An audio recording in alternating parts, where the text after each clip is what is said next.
Hey guys, so um, I was making stickers a couple days ago, or rather editing them to make them printable, I guess. And I realized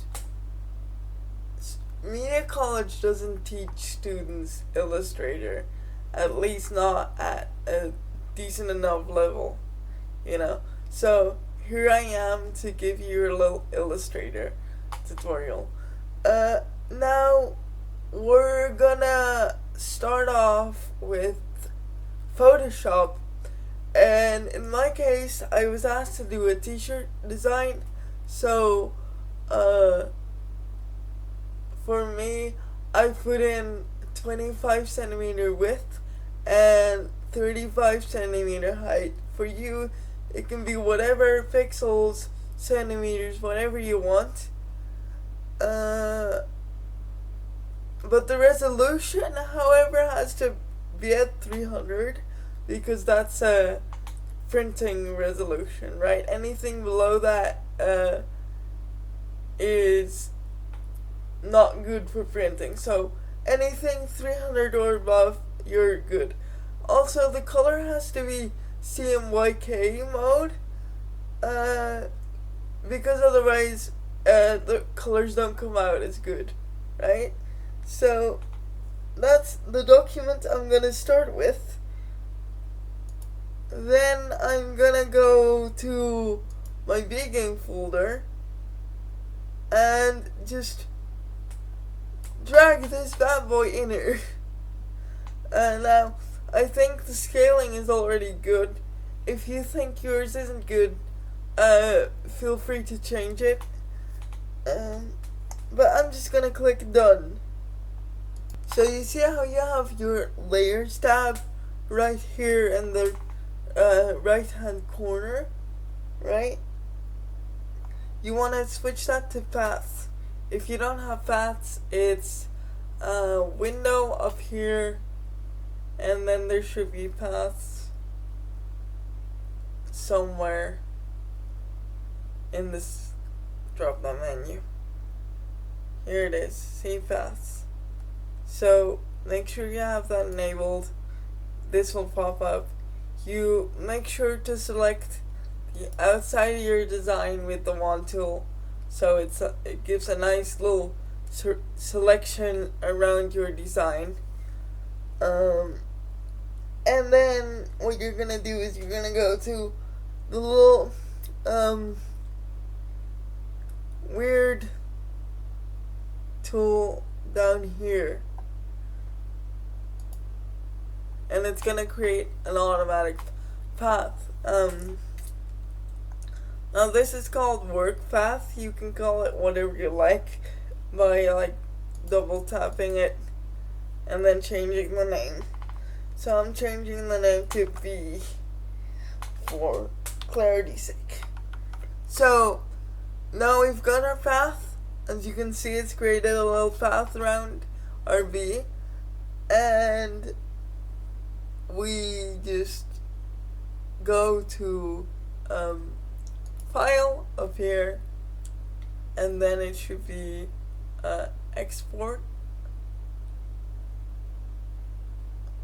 and then pass to Illustrator, and then just save it as an Adobe Illustrator file. When you boot it up, it's gonna ask you for some settings. Just keep those at default, and then you should end up with something like this, right? You've got your path imported, but not your image. So if you can't see the path, by the way, you just click on like these buttons at the side, like the circular buttons on the right side of the layer. And then you've got your path.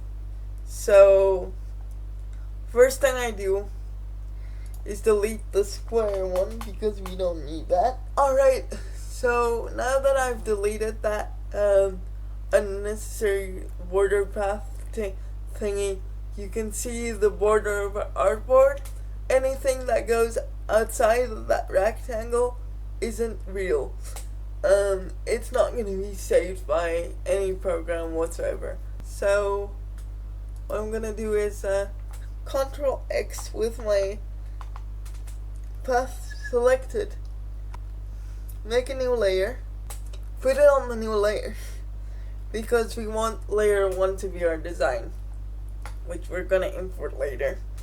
So then we just move it. So with layer 1 selected, you're gonna go to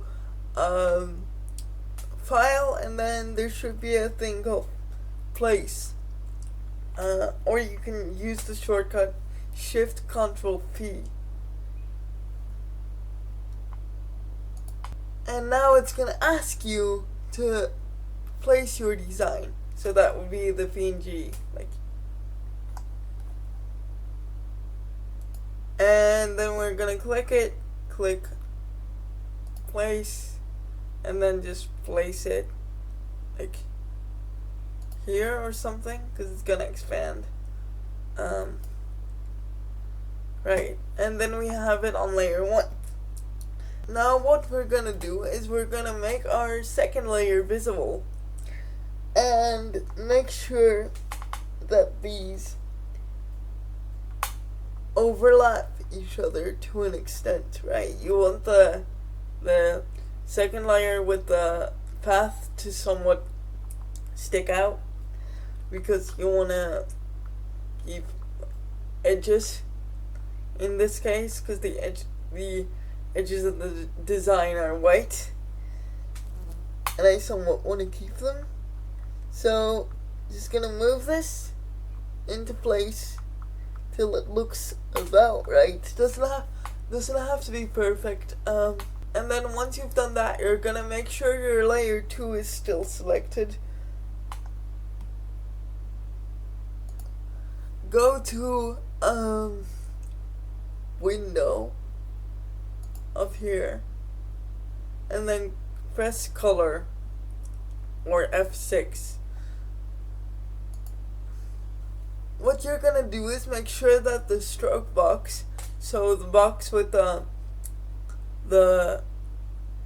two squares and a little line through it, you're gonna make sure that that has color.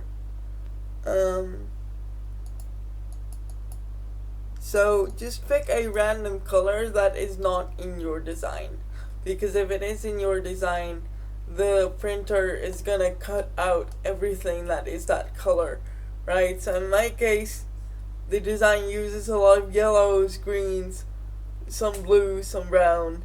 So you want to make sure that the color is not in the design, so for me that's red. Press OK. You can now see it's created a color, like this little bit here is colored. And you're gonna go to the hamburger menu, so that's the 3 lines up here, and then create new swatch. And then this menu comes up and you call it cut contour, so I'm gonna do that right now.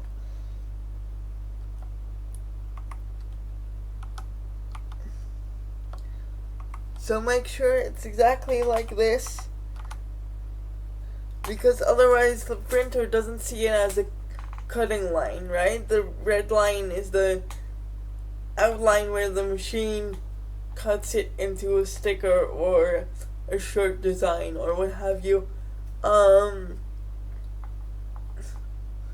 So you're gonna just call it cut contour, exactly like that, with the capitals.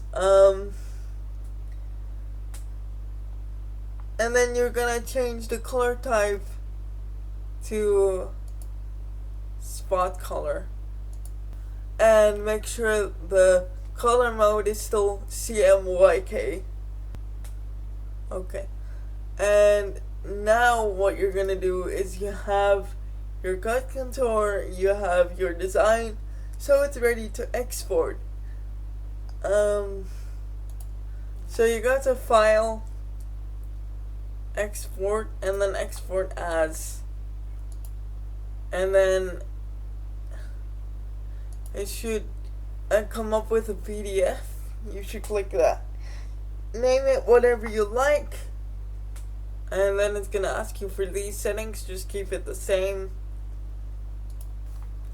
If we open Adobe Acrobat, we now see that the design has the cut contour included, right? So if you click on View More, and then you go to the print option, I don't know what it's called in English. So with the print example opened, we can see the different colors, right? So here you can see if you did it right. In my case, it does say cut contour with the little red, and it also shows the amount of red, or cyan, or yellow, or black, in the design. So it comes up with percentages whenever I move my mouse over the drawing, right? And we can see that the cut contour is included in this list. Now if I just turn that off, you're gonna see it's no longer there, right? So that's how you test if you did it correctly. And that's how you make a design. So I hope you enjoyed this tutorial. I hope it was informative. If there's anything I missed or anything you'd want to know or something like that, leave a comment under this video, I guess, or like DM me in Discord, and I'll try and help you figure it out. Okay? With that, see you later. Bye bye.